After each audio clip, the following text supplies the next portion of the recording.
Ladies and gentlemen, a very good morning to one and all. Press Information Bureau extends a warm welcome to all the delegates to this important interface between the government and media, that is, the Economic Editors Conference. This two-day conference is being conducted by the Press Information Bureau in collaboration with Ministry of Finance. Over 70 economic editors and senior correspondents from over 20 states are taking part today. Also present are media from the Delhi NCR region. I request Honorable Minister for Finance and Corporate Affairs, Shri Arun Jaitley sir, to kindly inaugurate the conference with the lighting of the lamp. In keeping with the government's push for Digital India, this would be an e-lighting of the lamp.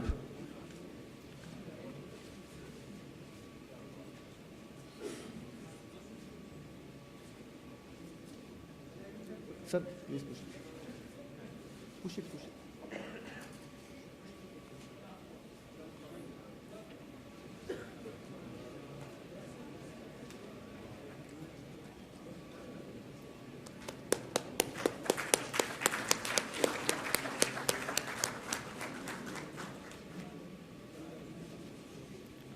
Thank you, sir.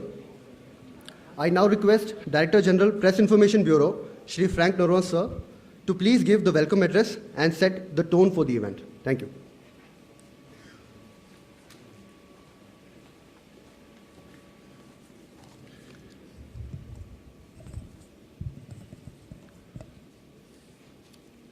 Good morning, ladies and gentlemen. Honorable Minister for Finance and Corporate Affairs, Shri Arun Jaitley ji. Honorable Minister of State for Finance, Shri Arun Ram Meghwal ji. Dignitaries on dais, friends from the media who have come from different parts of the country, and media friends from Delhi, senior officers of the government, media heads, my colleagues and team PIB, extend a warm welcome to all of you to this Economic Editors Conference organized by Press Information Bureau in collaboration with the Ministry of Finance. I am particularly grateful for the presence of the Honorable Finance Minister, Shri Arun Jaitley ji, and his team. Sir, thank you for taking your time off to inaugurate this conference.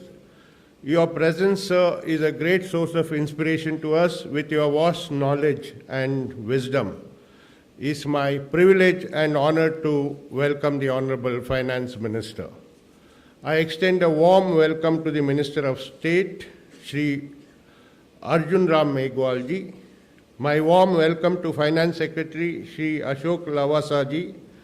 Secretary Economic Affairs, Shri Shaktikanta Das ji. Secretary Revenue, Shri Hasmukh Adhia ji. Secretary Financial Services, Ms.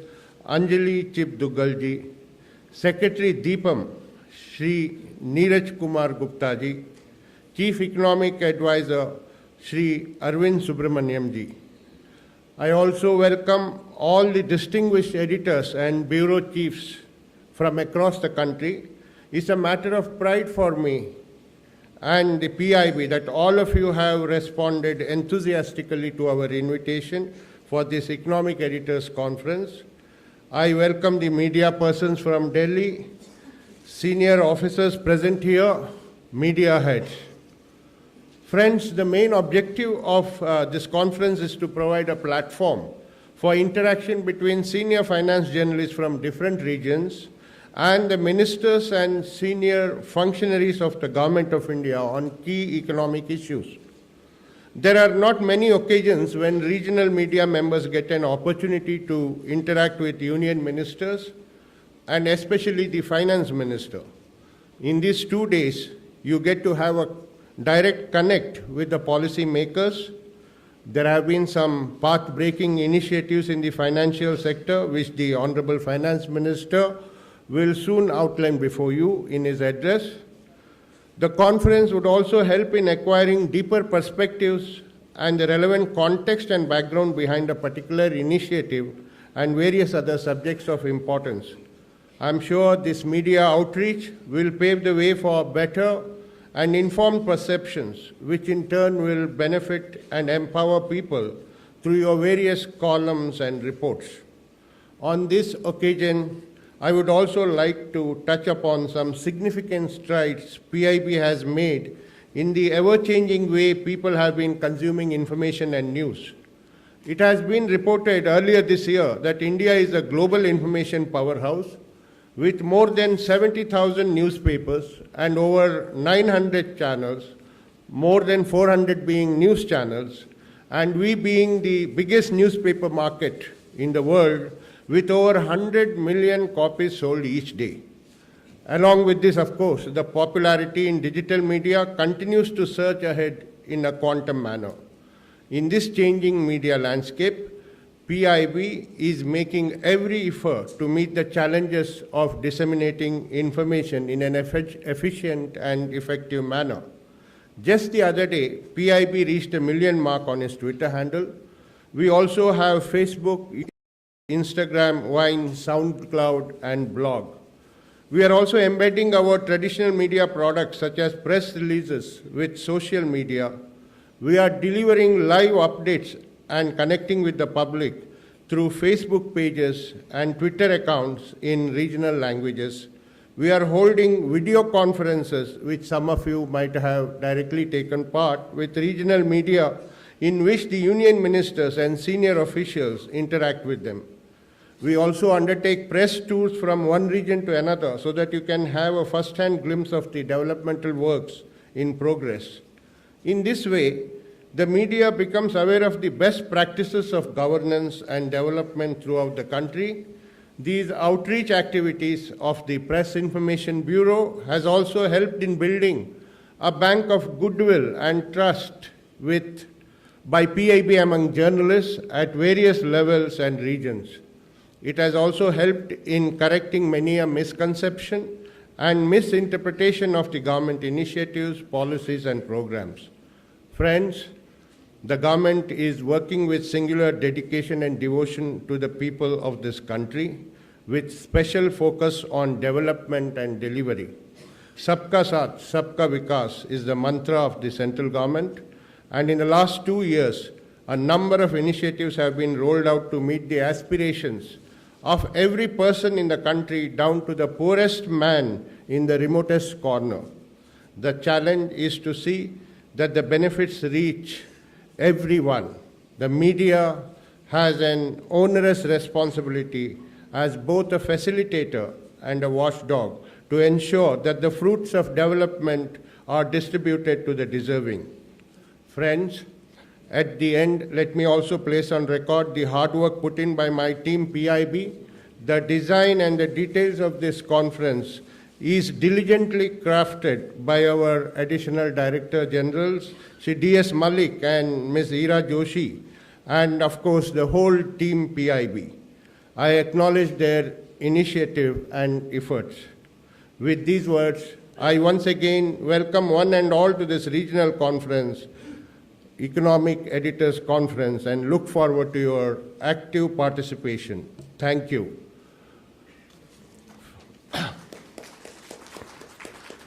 Friends, before I request the Honorable Finance Minister, I have a brief request to make to all of you. These are mostly points of order because the whole schedule is so tight. I thought I would just take 2 minutes to brief you. First of all, when you want to ask a question, there are placards kept before you. Please raise them high so that I can call out the number, and our personnel will hand over the mic to you. Please state your name and identify your organization when you ask a question.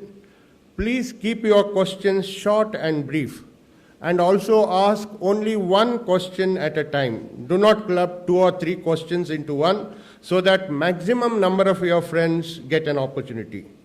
I would also like to say that I would give more opportunities to our media friends from different regions of the country, as they do not usually get an opportunity to interact with the union ministers and secretaries directly. Most important of all these, I would like to like you to bear in mind that within the time frame available, it will not be possible for me to give everyone an opportunity, though I would make an attempt to accommodate as many questions as possible.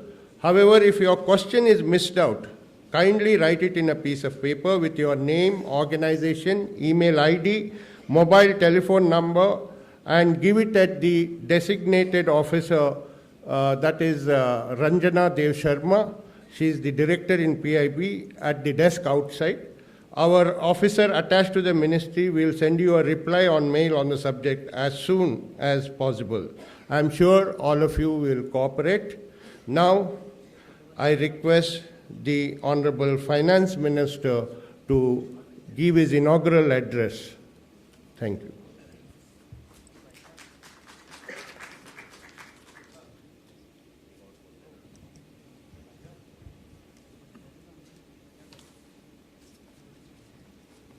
Shri Frank Narona, the Director General of the PIB, my colleague in the Ministry of Finance, Shri Arjun Ram Meghwal, Secretaries in the Ministry of Finance, Chief Economic Advisor, and friends who've come from different states for this Economic Editors Conference 2016. It's indeed a pleasure to host you at this Economic Editors Conference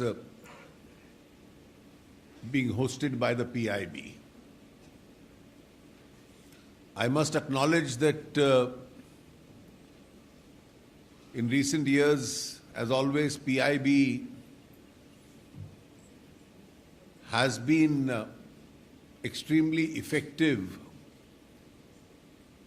in handling government communications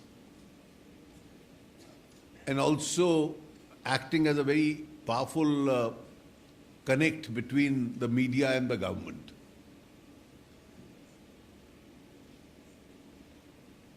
I must personally acknowledge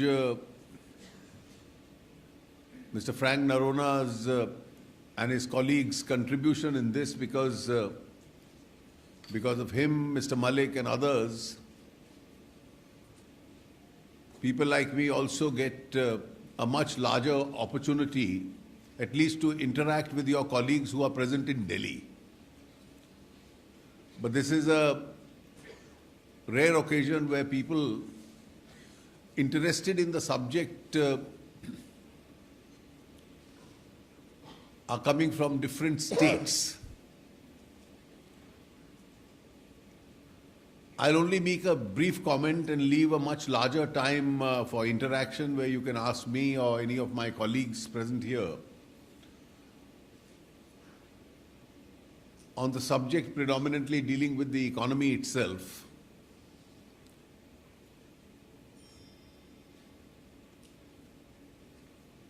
What is my overall experience and impression during the last 2.5 years?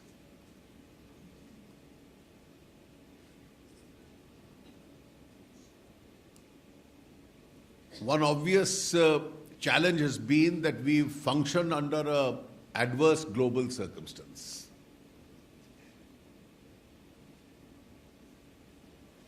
One of the initial challenges before the government was that we had to re-establish the credibility of a decision-making process as far as the Indian economy was concerned. Because there was a long, prolonged phase where critical decisions were not being taken. And there was obviously an exasperation over the fact that critical decisions were not being taken.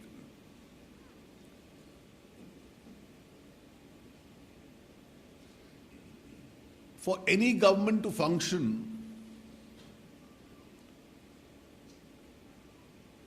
the leadership obviously is provided by the Prime Minister and the Prime Minister's office. And then the different ministries have to act within the framework and the pace for the agenda that is set by the Prime Minister. And I think one important feature has been, and that's been a characteristic of this government, its decisiveness.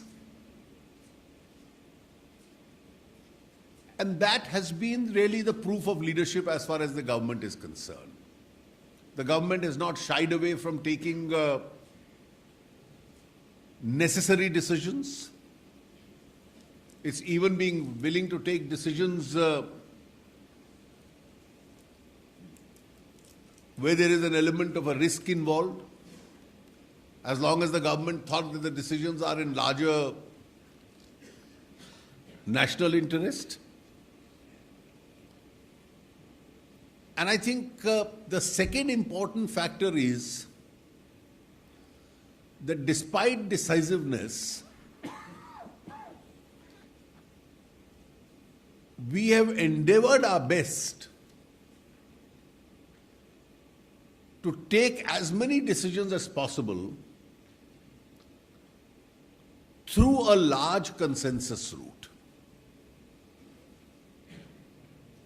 We've not delayed those decisions indefinitely for want of consensus, but we've created an adequate space and environment for that consensus. And if you look at some of the important directional decisions,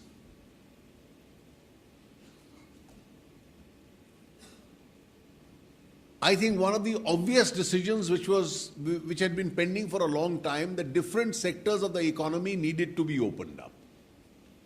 They needed to be opened up because you needed a lot of foreign investment into the country, because foreign investment also is one of the important engines which Indian economy required for growth. There were also those sectors like insurance which required changes in legislation, which can obviously be brought about through a larger consensus. And there were several areas which could be done through executive decision making. We used both the instruments. We simplified those procedures.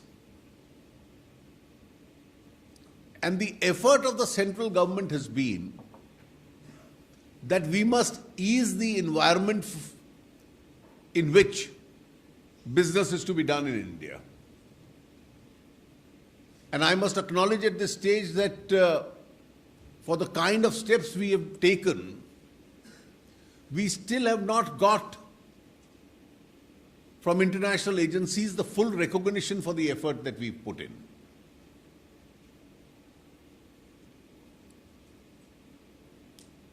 We learned from one experience of the last government, and that one experience was that vestige of too much discretion in the hands of the government can in the long run prove to be counterproductive. So the decisions with regard to coal mining, minerals, spectrum, where there was a lot of flexibility and discretion in governments, eventually led to finger pointing, cancellation of contracts, disruption of business environment, and then the energies of the government being frittered away in trying to firefight.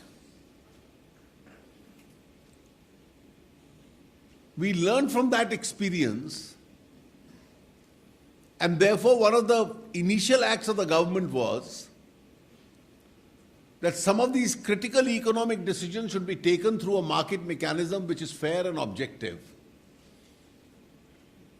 And government discretions must maintain an arm's length distance.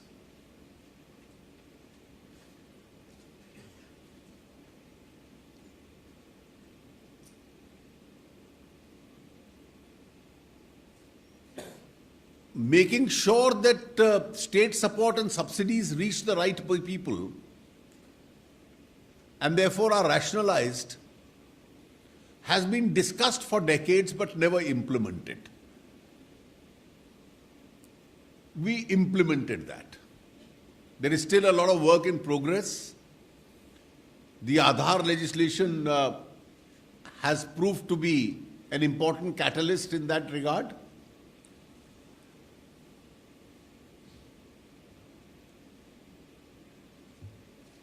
It's led to a lot of savings, it's led to a lot of direction where subsidies reach the most deserving and don't reach those who don't need them. We are still in the process of executing our taxation changes. A lot of distance has been covered as far as the GST is concerned. It's again the consensus approach that we've been following. And one of the objects has been that since the GST Council is a federal decision-making process, and the manner in which it functions in the initial years will lay down a precedent for the future, rather than resort to votings and divisions on every small issue, we've been trying to discuss, rediscuss, prolong discussions and then reach a consensus. And so far, most of the major issues we've been able to resolve through that consensus.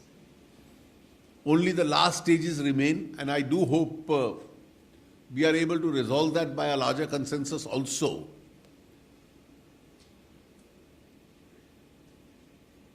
And this form of functioning of the Council, where discussions and consensus is a preferred option, is a precedent we are trying in this federal decision-making body to establish. We also have parallelly reforms going on as far as the direct tax structures are concerned. And if you have seen from the insolvency bill to the GST to now the decisions in the Council, our preferred option has been consensus. And we will hope to exercise that preference itself.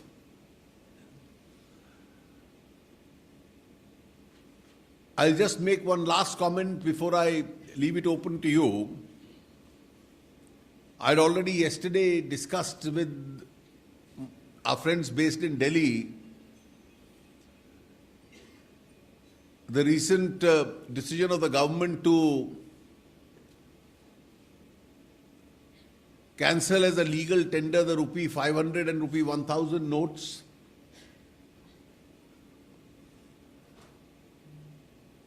We are trying to ensure that at the earliest, the requisite replacement currency is available with people.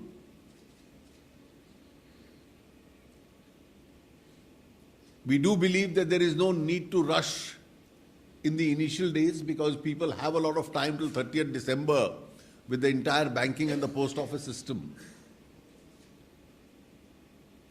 And therefore, the more the deposits and the exchange are spread out, the more will be the convenience to the people itself.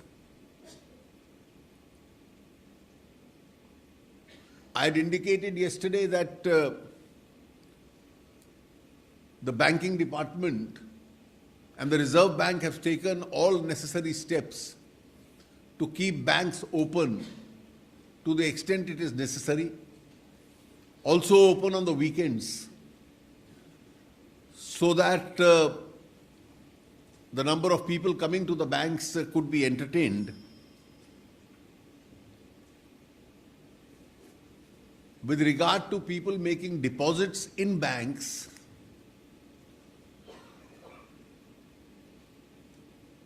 well, small deposits which are made nobody will face any questions or any harassment of any kind. So people who have small amounts of cash, there has been an Indian tradition to keep some cash always at home for exigencies and emergencies which is required. They can exchange that, they can deposit that into their accounts. And the revenue departments are not going to take notice of these small depositors. In any case, deposits which are within the tax exempted limits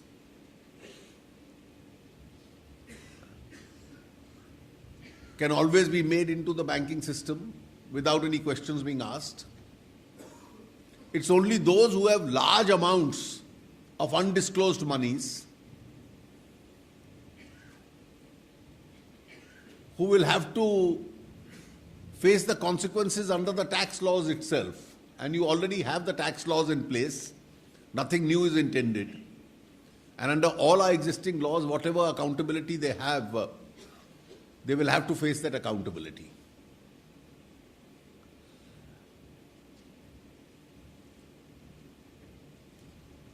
I've already explained yesterday the advantages that this is going to have, and therefore I'm not going into those details. But overall, I do feel that notwithstanding the constraints of global economy,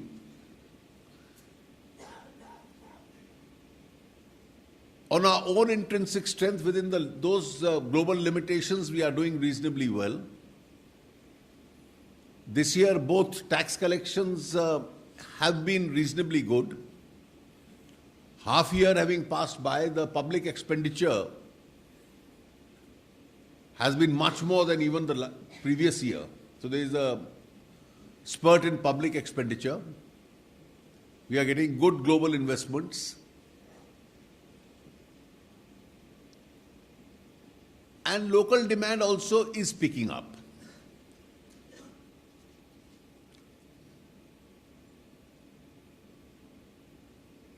There will be for a few days till there is a inadequacy of currency,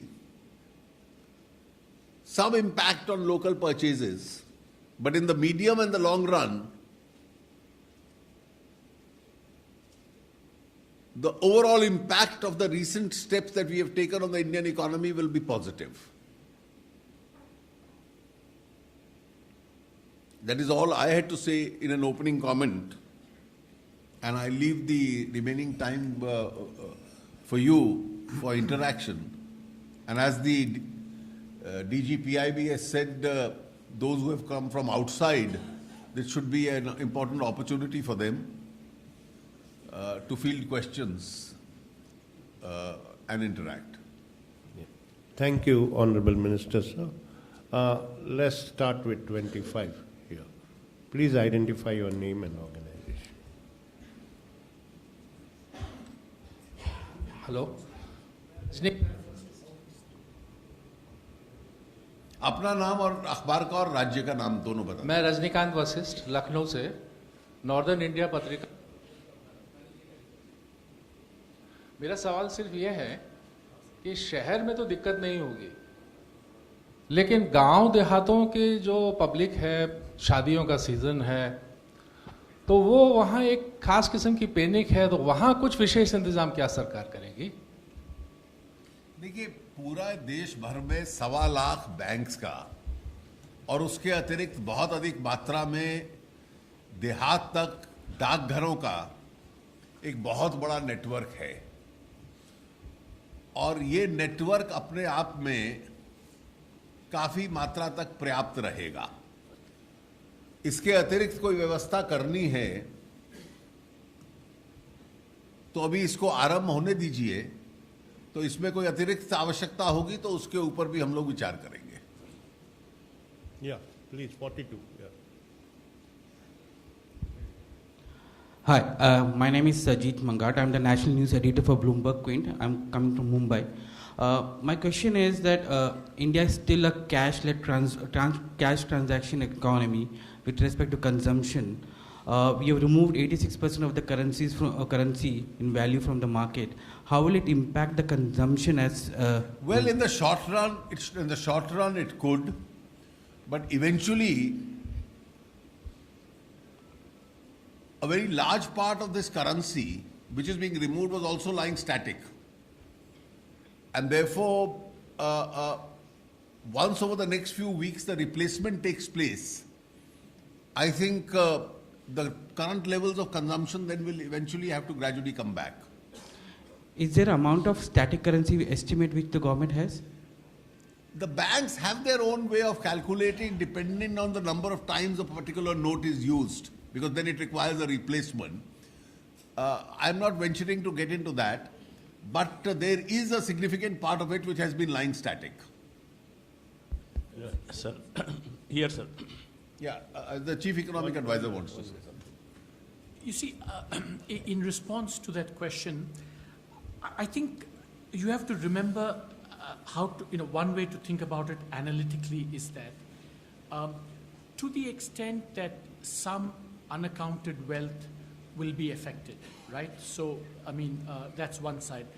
But instead of seeing it as a reduction in wealth of, the unaccounted wealth, it should be seen more as a transfer of that unaccounted wealth from the private sector to the government and public sector. Because remember that the unaccounted money that doesn't come back, which of the notes that doesn't come back, is a boost to the RBI and therefore eventually the government. So it is not a wealth reduction in the economy, but a wealth transfer, so that if the private sector spends a little bit less, the government can always take offsetting action so that to keep overall activity, as much as it should be. So don't just think of this in terms of a wealth reduction of unaccounted wealth. It's actually a transfer. Yeah. Sir, I am Majid sir from Hyderabad, representing Itimad Daily.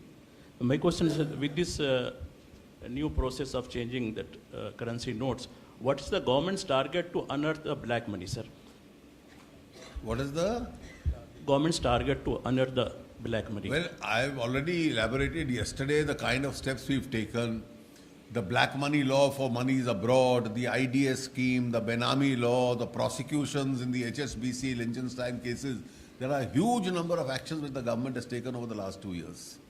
Sir मैं सत्यव्रत हूँ business standard Hindi Patna से।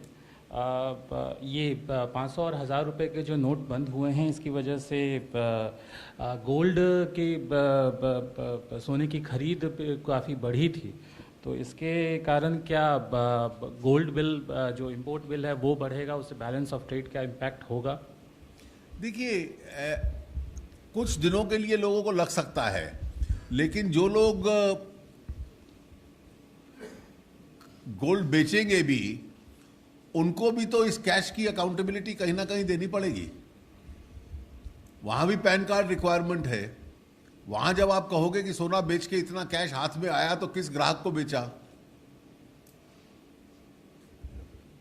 Sir, good morning. My name is Shashwat Gupta Ray, and I represent Gomantak Times from Panjim. So I'm going to ask you a very regional question, a regional economy-based question.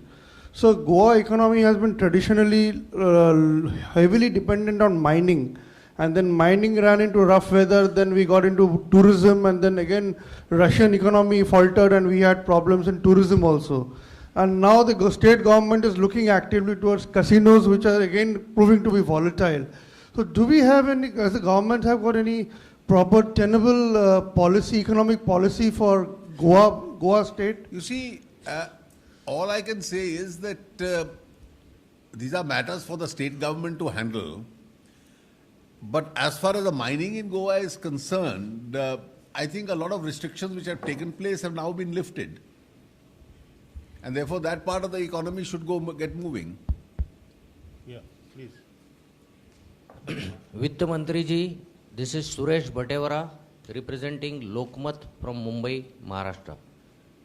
मैं आपसे एक बात पूछना चाहता हूं कि GST council की meeting differ हो चुकी है और जो ड्यूअल कलेक्शन के बारे में ब्लॉकेड तैयार हो गया है, तो आपने अभी कंसेंसस की बात कही, वो कंसेंसस कहीं रुक गया है और जो आने वाली 24-25 तारीख की मीटिंग है उसमें क्या ये हो पाएगा या जीएसटी कुछ समय के लिए और डिफर हो जाएगा, क्या लगता है? देखिए, बहुत ज्यादा डिफर की गुंजाइश इसलिए नहीं है कि हमारा पूरा प्रयास है कि ये 1 अप्रैल से लागू हो।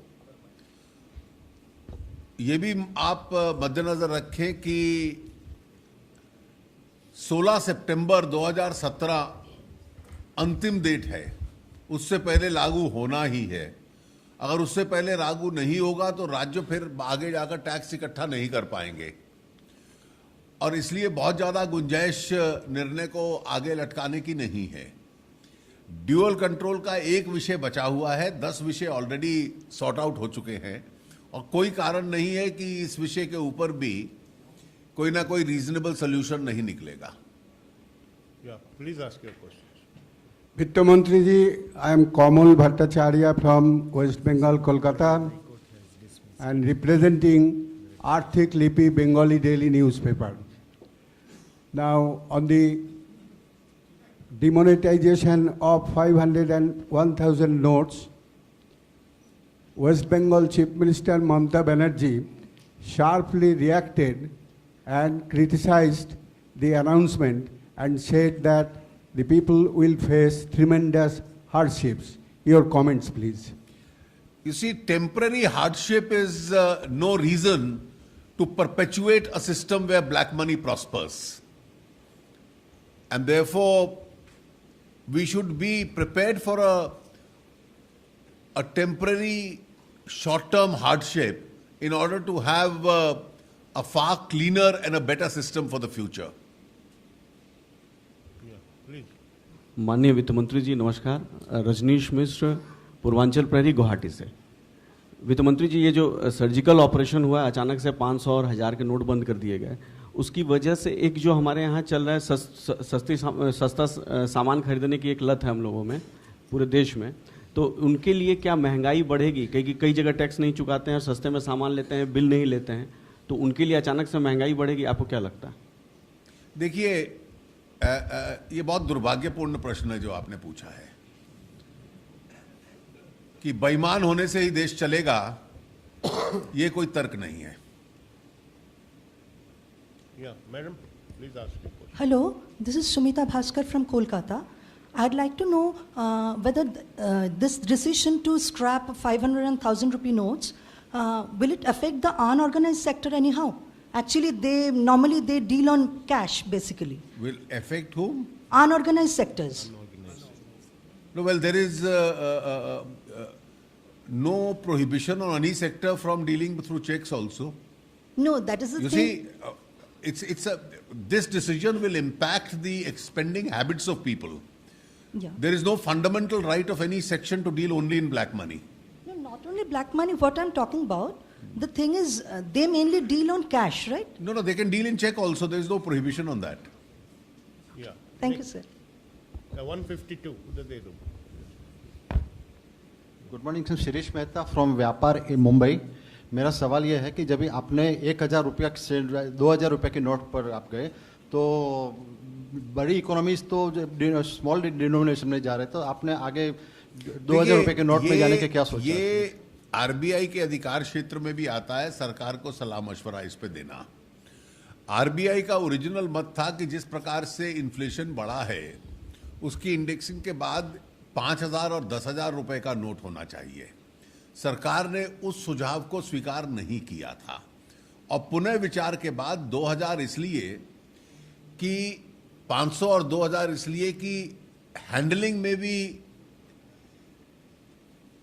सहूलियत लोगों को होती रहे, और रिप्लेसमेंट के बाद एक बार सारा पैसा अगर बैंकिंग सिस्टम के अंदर आता है तो किसी को कोई इंसेंटिव नहीं मिलेगा उसको दोबारा ब्लैक मनी में कन्वर्ट करने का।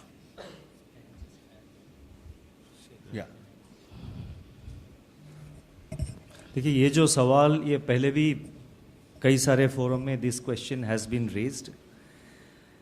The entire process of planning the planning process for this switchover was being made for last few months. Now, in the process of planning, when we quantified the number of 1,000 rupee notes and 500 rupee notes which are in circulation, we got the numbers. It had to be kept secret. The decision of the government had to be kept top secret because it has got other consequences. So it had to be a very confidential discussion. So only minimum number of people had to be involved. When you change the design of the notes, it's a very laborious and time-consuming process. There are only very few people with RBI who have the capacity to do the necessary designing and other work.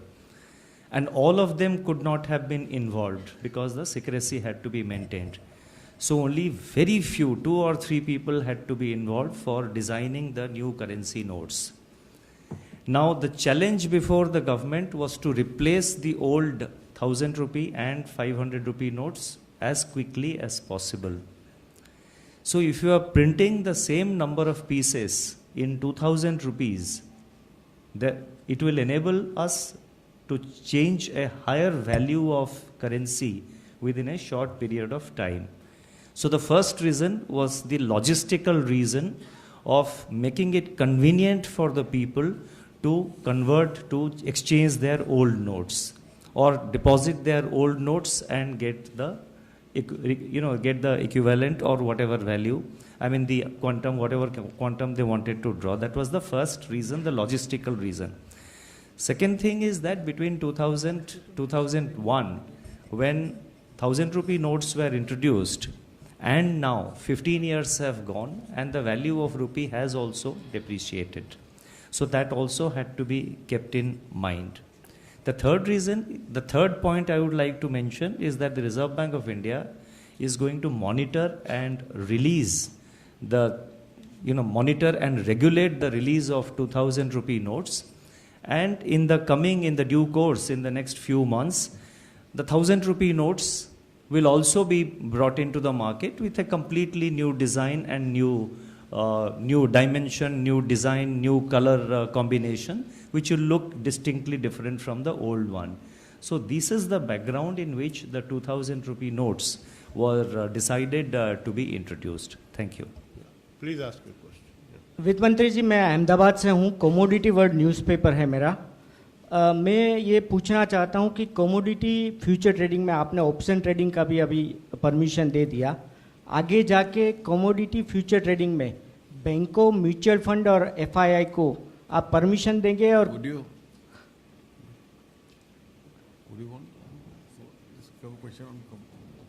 Can you kindly repeat the question? Can you repeat, please?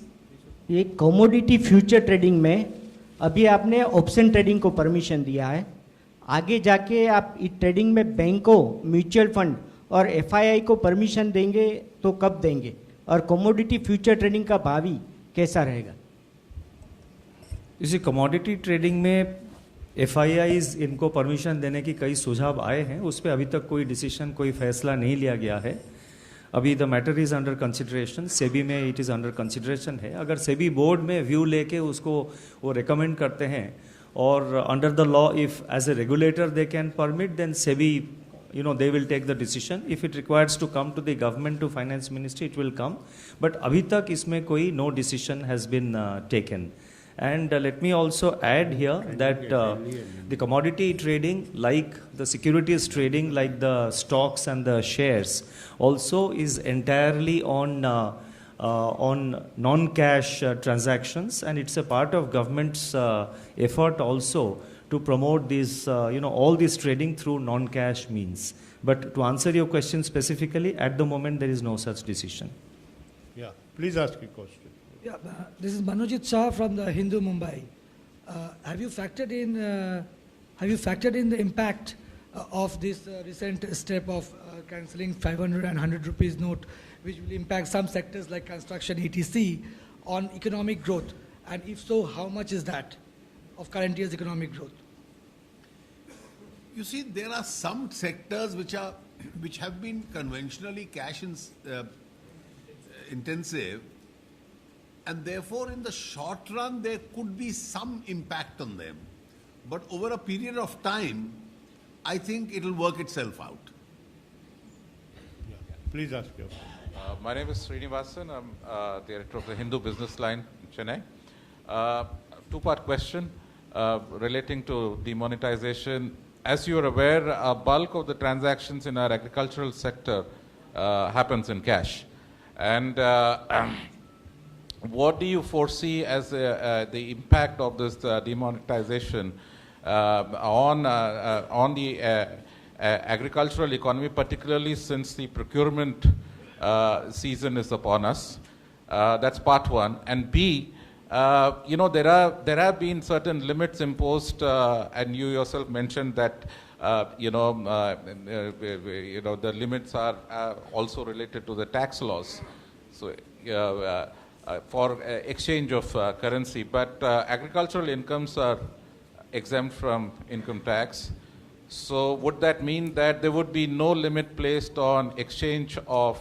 You see, the exchange limits are only for the first 2 weeks when there is a restriction on the quantum of cash which is available. In any case, whether agricultural transaction is dealt with in cash or through a banking transaction, it will remain tax-free. And therefore, it would be in the larger interest of farmers, even if they are nudged to put their collections into the bank, because it's more secure, it is probably interest earning, and in any case, it doesn't attract any tax liability. So there is no real reason why he should keep it in cash and he gets any advantage out of the cash. In fact, the advantage of putting it into the bank would be far more, and it still would attract no tax. Sir, good morning, sir. Ramesh Sharma, editor, Open Eye News and Business Search, Bhopal, Madhya Pradesh. My question is that, sir, despite clear-cut instructions for Reserve Bank of India to provide all facilities, particularly for the physically challenged people, the ATM staff of our banks do not follow the rules and regulations, and there is no provision of ramps, no availability of bearing keypad, other facilities. So how far the ministry is going to consider this problem? And second one, sir, it has almost 16 years have been passed. The insurance sector, in the insurance sector, there are more than 15 companies working in. Still the uninsurable population, percentage of uninsurable population are not improving. You see, as far as the first is, I take it as a suggestion, and I'll certainly ask the Secretary Financial Services to bring it to the attention of the banking system. I'm grateful to you for having brought it up. As far as the second issue is concerned, you see, we've been doing our best in order to increase the penetration of insurance. Today you have more insurance companies, you have expanding businesses. Even the schemes that the government for the weaker section had brought about with regard to both accident and life insurance, they made a runaway success, and therefore they have penetrated insurance services significantly and shown to the people the advantages of that. But then in a more structured manner, insurance needs to expand. That point is well taken. Our friends from Delhi have been very cooperative. Thank you so much. Yeah, that one. Yeah. So good morning, Pranav Mukul here from the Indian Express. Sir, regarding the withdrawal of the 500 and 1000 rupee notes, eventually going down the line, how do we ensure that the new notes also do not become a part of the black money transactions that are happening? Eventually, like you said, that the new notes will become a usual part. Please bear in mind that this is not an isolated step. You have the currency squeeze which will take place as a result of this, because a lot of static currency is not going to come back into the market. You have the GST which will be implemented, which is a far more effective system where tax evasion will be much lower, tax compliances will be much higher. You have a parallel movement on in order to rationalize your direct tax rates itself. So these are all steps which are being taken in tandem, and the collective impact of all these steps and the deterrent impact of this step that we have taken, I think will be a great disincentive. But that it will get totally eliminated in future is something that I cannot say today. But certainly it will be disincentivized. Yeah, Shri. Sir Shishir ABP news से इधर sir sir एक खबर जो बहुत तेजी से viral हो रही है सोशल मीडिया पे कि अब जो नेक्स्ट स्टेप है वो बैंक लॉकर्स पर भी है, चूंकि गोल्ड को लेकर के जो है। आप सोशल मीडिया की हर खबर पे विश्वास मत किया कीजिए। सर तो यही पूछा था कि ये क्या, ये बैंक लॉकर को डिजिटल बनाने की जो बात कही जा रही है, ऐसा मैंने नहीं सुना है। Thank you. Please ask. Cash to GDP ratio in India continues to be very high, about 12%, while the global average is about 4%. So how much time do you think it will take to reach the global average? Well, I can't give you the time, but I think the present exercise is intended to reduce that 12% significantly. Yeah, please ask. Yeah. And sorry, sir. Remember, as the Honorable Finance Minister said, that is also going to be affected by all the other things the government is doing to incentivize cashless transactions. So it's a combination of that will help accelerate, reducing the cash to GDP ratio. Yeah, please ask. Sir, Manoj Kumar from Reuters News Agency. Sir, with the increase in bank deposits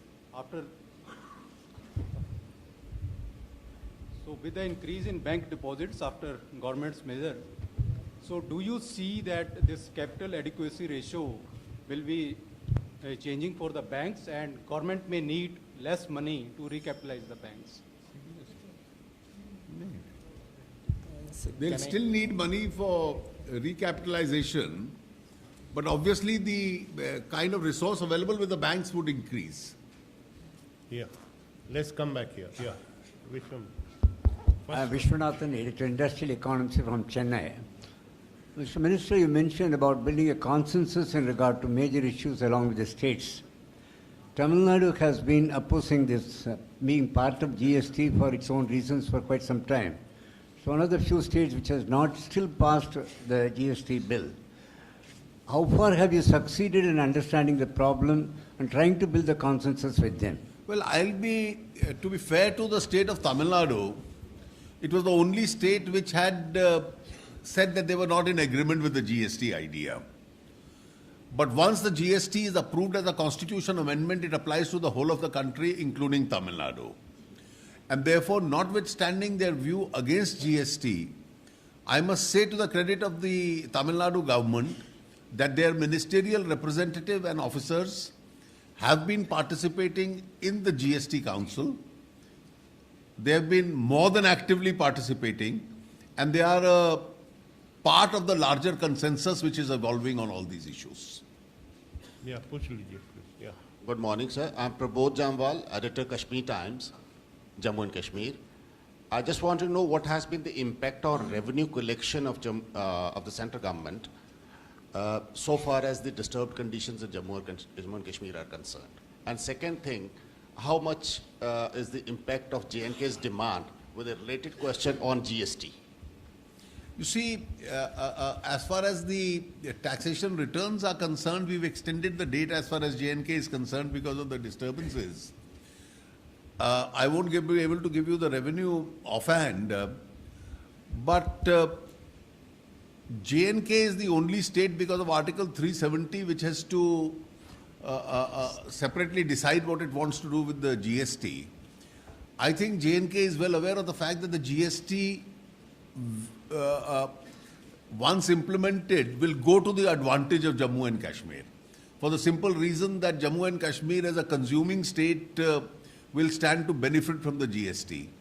And therefore, they have to evolve their own architecture as to how to get into the GST platform itself, so as also to be avail the input credits, etc. And I think the J&K government is working in that direction. Yeah, please ask, sir. Yes. From Northeast, Kesabdang of Mizoram. 10% gross budget sharing with donor ministry, practiced since 1988 for purely developmental works in the Northeast area. I want to know how far central government kept the policy.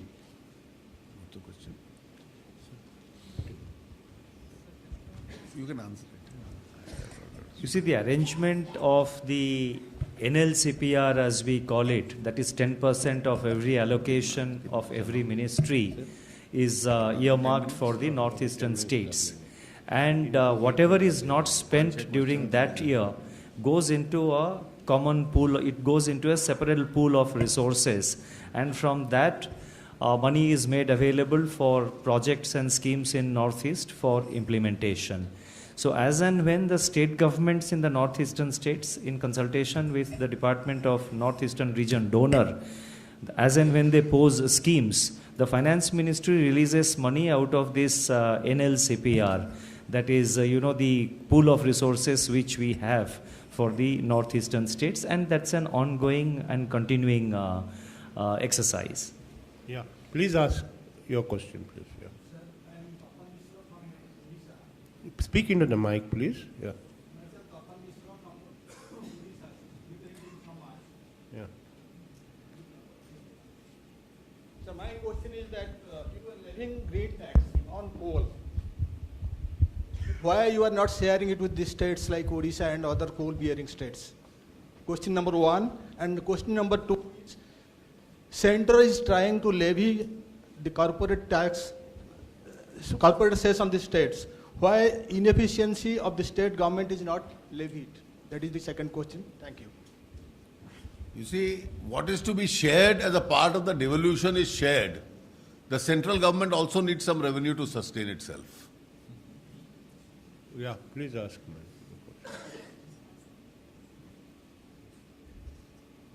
So just in the black money crackdown, there's been a regime change in the United States in the last 24 hours, one that people believe have the potential to change the global economic and political landscape.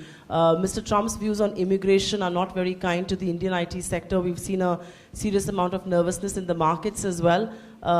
Where does India stand amidst this regime change, really, from a government point of view? Well, if a world's large democracy through a democratic process elects the government, I think it is, everybody has to respect that verdict. Yeah, please ask. Kamal Kishore, नौ Bihar Times Bihar से। देश की, खासकर बिहार की ग्रामीण अर्थव्यवस्था को मजबूत बनाने के लिए आपके पास क्या प्रमुख योजना है? देखिए, ग्रामीण क्षेत्रों में अधिक साधन लगे और केंद्र भी अपने साधन जो लगाता है वो राज्यों के माध्यम से ही लगाता है, और इसलिए जितनी आर्थिक स्थिति मजबूत होगी और आने वाले वर्षों में जितने भी साधन आएंगे, ये सरकार की एक प्राथमिकता रहेगी कि ग्रामीण क्षेत्रों में वो जाए। तो ग्रामीण सड़कें, rural housing, irrigation, sanitation, electrification, schools, इस सब में जो साधन जाने हैं वो सरकार की जो रूरल एरियाज में आमदनी बढ़ाने की भी योजना है उसका एक अटूट अंग है। Sir, Timsi from CNBC TV 18. You said that soon 1,000 rupee note will be reintroduced with a new design and security features. Is there also plan to reintroduce 100 rupee notes and the other denominations with new design? Because the design is completely changed in the new notes for 500 and 2,000. No, so far what the secretary All denomination of notes will be reintroduced with new design and new features. Yeah, please ask. Sir, I'm Shubham Batra from Cogensis. While there's comfort in most indicators of the economy, the fiscal deficit continues to be a concern, and that's what even the rating agencies have highlighted so far on the government's weak public finances. So your comments on how do you plan to achieve the fiscal deficit target that's been set for this year? Well, I think you achieve the fiscal deficit target only by two ways. You earn more or you spend less. Now, in our case, last year we've already set the precedent. We earn more and we spend more. And we still maintained the target last year, and we hope to do that this year itself. Yeah, Ritu. Sir, Rituparna from CNBC TV 18 Decide. In one stroke, practically, the existing parallel cash economy you guys have demolished. But the other two asset classes, gold and real estate, is where monies from black and parallel economy gets deposited. Any action we expect on real estate and gold assets as well? Well, I think the impact of these decisions, particularly when cash is squeezed, will be felt in all sectors which were cash intensive. Yeah, sir, please. Sir, Dipankar from PTI. Wanted to get a sense from if consensus is not achieved in next GST meet, GST Council meet, is there any other date you are looking for introduction of? Then why should I presume that it won't be reached? Yeah, please. Last two questions. Yeah, give it to So Jaitley, there are reports that two things. One, in rural districts and banks, the new denomination notes are not there. And secondly, a lot of trusts and temples are receiving these donations of old money. How do you deal with it? Well, I can only tell you, we will try every effort to reach every corner of the country. Besides branches of banks, post offices, you have the banking correspondents, that entire machinery will be used. I have, in the last 2 days, been receiving several requests orally that some sectors are different, so an exception should be made in their cases. These are all opening doors for introducing unaccounted money once again. We will not oblige any such sector. Yeah, please. Sir, I'm Neeraj. Last two questions, please. Yeah. I'll be specific. Sir, I'm Neeraj Romitra from J&K, Executive Editor, Daily Excelsior newspaper. My question is that a lot of currency was earlier being used to fund anti-national activities in the country. Do you think these initiatives will help us to check all those? I think one of the objects was to also find out who's funding terror. And therefore, once that currency gets into the banking system, the identification from a national security point of view also will be helped. Please ask your question. I am Saravanan from Chennai. Nanayam Udan Personal Finance Magazine in Tamil. Indians are good savers, but not investors. They need. It's not very clear. Speak just a little away from the mic. Indians are good savers, but not good investors. They need investment awareness. Is there any aggressive plan to increase investment awareness among common people and student community? Yeah, kindly நீங்க write தமிழ்ல your question. நீங்க தமிழ்ல கூட சொல்லலாம், நான் பதில் கொடுத்துறேன்.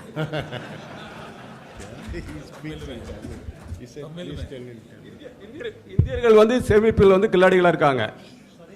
இந்தியர்கள் சேமிப்பில் வந்து கில்லாடிகளா இருக்காங்க. 35% வரைக்கும் சேமிக்கிறாங்க. ஆனா இன்வெஸ்ட்மெண்ட் பாத்தீங்கன்னா அவங்களுடைய பூவர் இன்வெஸ்ட்மெண்டா இருக்கு. ரிட்டர்ன்ஸ் வந்து இல்ல. அதுக்கு ஏதாவது அவேர்னஸ் பண்றதுக்காக ஏதாவது ஸ்டூடெண்ட்ஸுக்கோ இல்லை காமன் பீப்புளுக்கோ அவேர்னஸ் மீட்டிங் ஏதாவது இருக்குதா? இல்லை இப்போ பாடங்கள் வந்து புத்தகங்களில் வந்து முதலீடு சம்பந்தமான விஷயங்கள் சேர்க்குறீங்களா? இல்லை, அதாவது எனக்கு சரியாக கேட்கல. பட் நீங்கள் சொல்கிறது வந்து இன்வெஸ்ட்மெண்ட் வந்து அதுக்கு நீங்கள் நிறைய என்கரேஜ்மெண்ட் கொடுக்குறோம். சேவிங்ஸ்க்கு எப்படி என்கரேஜ்மெண்ட் கொடுக்கணும், அதுதான் உங்கள் கொஸ்டின் நினைக்கிறேன். ஸோ அது கொஸ்டின்னா அதுக்கு என்னுடைய ரெஸ்பான்ஸ் என்னென்னா, ஸ்மால் சேவிங்ஸில் நிறையா புது இன்ஸ்ட்ருமெண்ட்ஸ் கவர்மெண்ட்டில் இன்ட்ரடியூஸ் பண்ணியிருக்காங்க. அந்த சுகன்யா சம்ரித்தி யோஜனா கேர்ள் சைல்டுக்கா அது ஒரு புது ஸ்கீம். இப்போ கோல்ட் பாண்ட் ஸ்கீம் கூட நம்ம கவர்மெண்ட்டில் இன்ட்ரடியூஸ் பண்ணியிருக்கோம். சேவிங்ஸ்க்காக ஸ்மால் சேவிங்ஸில் நிறையா என்கரேஜ்மெண்ட் கவர்மெண்ட் இப்போ கொடுக்குறது. அதே மாதிரி பேங்க்கில் இப்போ ஃபைனான்ஷியல் இன்க்ளூஷன் ஒரு பெரிய ப்ரோக்ராம் அது நடந்துகிட்ருக்கு. அது இம்ப்ளிமெண்டேஷனில் இருக்குது. அது அமலில் வந்து 2 வருஷத்துக்கு முன்னாடி கவர்மெண்ட் கொண்டு வந்திருக்காங்க. ஸோ ஜன்தன் அக்கௌண்ட்ஸ் எல்லாம் ஓப்பன் பண்ணியிருக்கோம். ஸோ அதில் தேர்ஃபார் சேவிங்ஸ்க்கு ஒரு என்கரேஜ்மெண்ட் கொடுக்கறதுக்கு பல செக்டரில் பல ஸ்டெப்ஸ் கவர்மெண்ட்லேருந்து எடுக்கப்பட்டது. வரும் காலத்தில் என்னென்ன தேவைப்படுது அதில் நடவடிக்கை எடுக்கப்படும். There's a last question. Read it. There is a written question received. Last question. Sir, there was a written question which has been asked about when that is when the new designs of 100 rupee and other notes are being introduced, what will be the treatment of the existing 100 rupee, 50 rupee and other denomination notes? I want to make it clear that the legal tender status of the existing 100 rupee, 50 rupee and other denomination notes will continue to be legal tender. It is not as if that will be withdrawn or anything. From time to time, new series of notes are introduced. So therefore, new design features, the new design 100 rupee and 50 rupee other notes will be slowly infused into the market. But the existing notes will continue to be legally valid tender. I thank the Honorable Finance Minister for his time and attention and a patient hearing of your questions. Friends, thank you also, and get ready for the next session. I thank all the dignitaries on the dais too. Yeah. Ladies and gentlemen,